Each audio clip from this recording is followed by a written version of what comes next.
Joshua 10.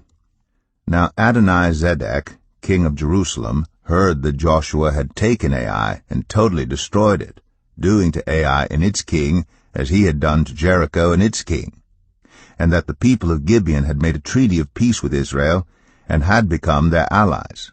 He and his people were very much alarmed at this, because Gibeon was an important city, like one of the royal cities. It was larger than Ai, and all its men were good fighters. So Adonizedek, king of Jerusalem, appealed to Hoam, king of Hebron, Piram, king of Jarmuth, Japhia, king of Lachish, and Debir, king of Eglon. "Come up and help me attack Gibeon," he said, "because it has made peace with Joshua and the Israelites." Then the 5 kings of the Amorites, the kings of Jerusalem, Hebron, Jarmuth, Lachish, and Eglon, joined forces. They moved up with all their troops and took up positions against Gibeon and attacked it. The Gibeonites then sent word to Joshua in the camp at Gilgal, "Do not abandon your servants. Come up to us quickly and save us. Help us, because all the Amorite kings from the hill country have joined forces against us." So Joshua marched up from Gilgal with his entire army, including all the best fighting men. The Lord said to Joshua, "Do not be afraid of them. I have given them into your hand. Not one of them will be able to withstand you." After an all-night march from Gilgal, Joshua took them by surprise. The Lord threw them into confusion before Israel, so Joshua and the Israelites defeated them completely at Gibeon. Israel pursued them along the road, going up to Beth-oron, and cut them down all the way to Azekah and Makkedah.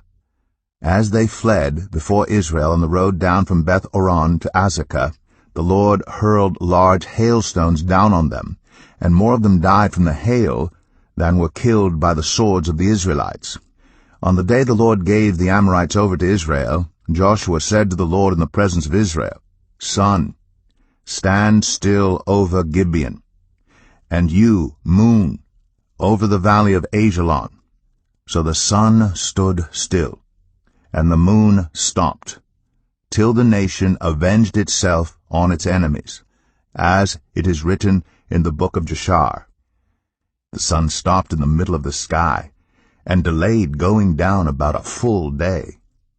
There's never been a day like it before or since, a day when the Lord listened to a human being. Surely the Lord was fighting for Israel. Then Joshua returned with all Israel to the camp at Gilgal. Now the 5 kings had fled and hidden in the cave of Makkedah. When Joshua was told that the 5 kings had been found hiding in the cave of Makkedah, he said, "Roll large rocks up to the mouth of the cave, and post some men there to guard it. But don't stop. Pursue your enemies. Attack them from the rear, and don't let them reach their cities, for the Lord your God has given them into your hand." So Joshua and the Israelites defeated them completely.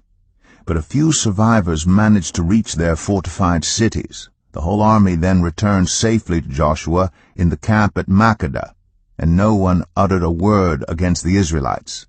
Joshua said, "Open the mouth of the cave, and bring those 5 kings out to me."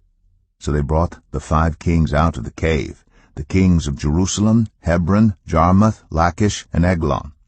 When they had brought these kings to Joshua, he summoned all the men of Israel and said to the army commanders who had come with him, "Come here, and put your feet on the necks of these kings."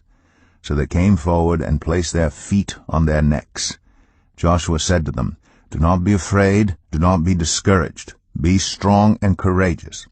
This is what the Lord will do to all the enemies you are going to fight." Then Joshua put the kings to death and exposed their bodies on 5 poles, and they were left hanging on the poles until evening. At sunset Joshua gave the order, and they took them down from the poles and threw them into the cave where they had been hiding. At the mouth of the cave they placed large rocks which are there to this day. That day Joshua took Makkedah. He put the city and its king to the sword and totally destroyed everyone in it. He left no survivors, and he did to the king of Makkedah as he had done to the king of Jericho. Then Joshua and all Israel with him moved on from Makkedah to Libnah and attacked it. The Lord also gave that city and its king into Israel's hand. The city and everyone in it Joshua put to the sword. He left no survivors there. And he did to its king as he had done to the king of Jericho. Then Joshua and all Israel with him moved on from Libnah to Lachish. He took up positions against it and attacked it. The Lord gave Lachish into Israel's hands, and Joshua took it on the second day. The city and everyone in it he put to the sword, just as he had done to Libnah. Meanwhile Oram, king of Gezer, had come up to help Lachish, but Joshua defeated him and his army, until no survivors were left. Then Joshua and all Israel with him moved on from Lachish to Eglon. They took up positions against it and attacked it. They captured it that same day and put it to the sword and totally destroyed everyone in it, just as they had done to Lachish. Then Joshua and all Israel with him went up from Eglon to Hebron and attacked it. They took the city and put it to the sword, together with its king, its villages, and everyone in it. They left no survivors. Just as at Eglon, they totally destroyed it and everyone in it. Then Joshua and all Israel with him turned around and attacked Debir. They took the city, its king, and its villages, and put them to the sword. Everyone in it they totally destroyed. They left no survivors. They did to Debir and its king as they had done to Libnah and its king and to Hebron.